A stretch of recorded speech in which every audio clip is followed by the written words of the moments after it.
மகாவிஷ்ணு சொல்றாராம், "நீ மனசு வருந்தாத. நீ செடியா இருந்த போதிலும், எப்போதும் போல என்னுடனே இருக்கணும். என்னுடனே இருப்பாய்.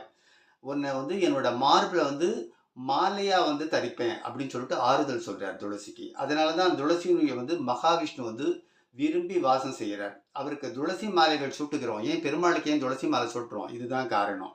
அவரது கோயில்களில் துளசி தீர்த்தமும் தரப்படுறது. இதுதான் காரணம். அப்புறம் மேலும் வைணவ புராணங்கள்ல பார்த்தோம்னா, துளசியோட பிறப்பு குறித்த தகவல்கள்லாம் நிறையவே இருக்கும். ஒரு காலத்துல இந்த பார்க்கடலை கடையிறாங்க. பார்க்கடலை கடைஞ்சிட்டு இருக்கும்போது, அமுதம் எடுக்கின்ற வேளையில அசுரர்களும், தேவர்களும் 2 பேரும் சேர்ந்து போட்டி போட்டு பண்ணிட்டு இருக்கா. பார்த்தோம்னா விஷம் அப்படியே ஆலகால விஷம் அப்படியே புரண்டு வந்துட்டு இருக்கு. என்ன பண்றதுன்னு தெரியல. இந்த பக்கம் அசுரா, இந்த பக்கம் தேவா எல்லாரும் போட்டு அந்த இத போட்டு கடையிறா. அந்த சமயத்துக்கு மந்திர மலை அப்படியே நகுந்து அந்த மலை ஆடாம, அசையாம இருந்ததுனால தான் என்னமோ மேற்கொண்டு கடல்